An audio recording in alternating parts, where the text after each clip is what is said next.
I am performing the Sibelius Concerto, which is one of my all-time favorites. God, I've been playing it absolutely forever.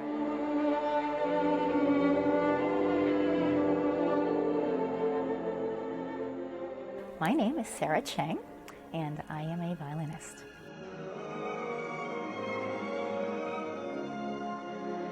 I love the big, romantic, beautiful, luscious concertos where you can really sink your hand and your heart and your tone and everything into the music and really just pour your heart out. And you know, there are certain composers where you need to keep on checking yourself. You need to check yourself that you're not overindulging and that you're not, you know, being too cloying. And there are a handful of composers where you need to watch out for. But I do love it when you can go on stage and you don't need to worry or think about anything else except giving 110% of every fiber of your being. And I feel that the big romantic concertos allow you to do that.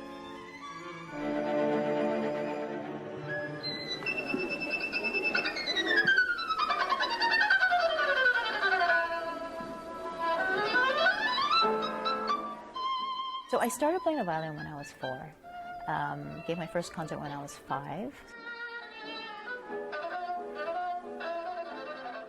And then I auditioned and got into the Juilliard School when I was 6. So it was pretty quick. Everything happened pretty quickly. My official debut happened with the New York Philharmonic when I was 8 years old. And that's when everything just sort of snowballed. You know, from that New York Phil debut came my management contract, came my recording contract. I was recording within 6 months of that New York Phil concert. I was too young to realize the magnitude of what a New York Philharmonic debut could do for the rest of my career. I didn't quite realize how important that concert was, which actually I'm grateful for now, because at the point it was just fun. It was something fun and new, and I got to put on a pretty pink dress, and I thought that was like the coolest thing ever. But I do remember my parents being unbelievably nervous. They were so nervous. They were literally pacing and fretting around the dressing room and the green room area until I kicked them out. I said, listen, you guys are not helping. Can you just like do that pacing in the hallway where I can't see you? Growing up, there were times when I sometimes wished that I had a normal childhood, meaning that I could go to school with my friends every day. I could go to every birthday party. I could go on normal vacations like everybody else. You know, I think by the time I was 22, you know, I already had my foot set in the music industry. I knew what I wanted to do. I was done exploring. I was done making debuts. I knew who my favorite orchestras were. I knew who my favorite conductors were, which halls I liked, which halls I did not like.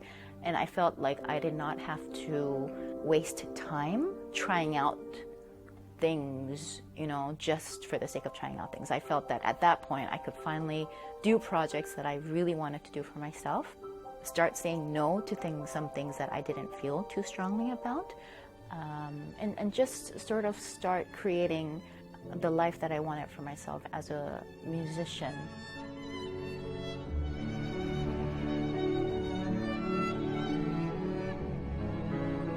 So I feel that the transition from child prodigy to, you know, full-fledged adult musician probably happened as painlessly as I could have hoped for.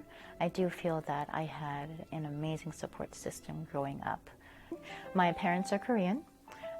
So my extended family is still in Seoul. They are still in South Korea. And of course, going there is just an enormous pleasure because it's just like one big reunion whenever I go. I'm not in Asia a lot, but I do love the fact that there is so much support for classical music in Asia. And, you know, I think the amount of energy and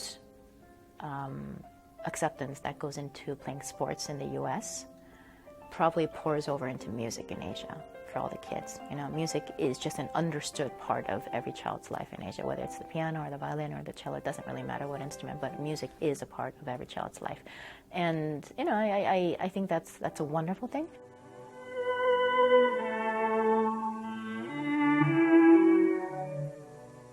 And I am very, very fortunate enough to be able to play on Isaac Stern's Guarneri that I got through him before he passed away, which for me just is everything because he was one of my closest mentors and I loved him dearly.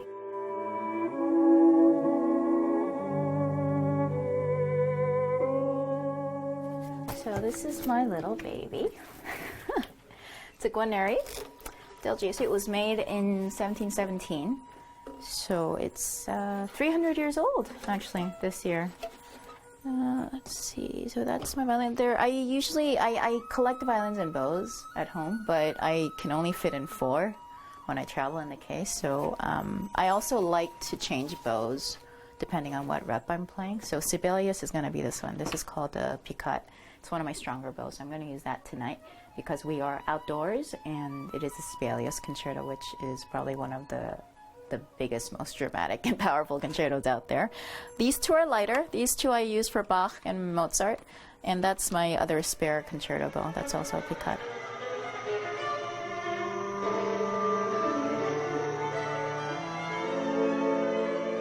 I love being a musician.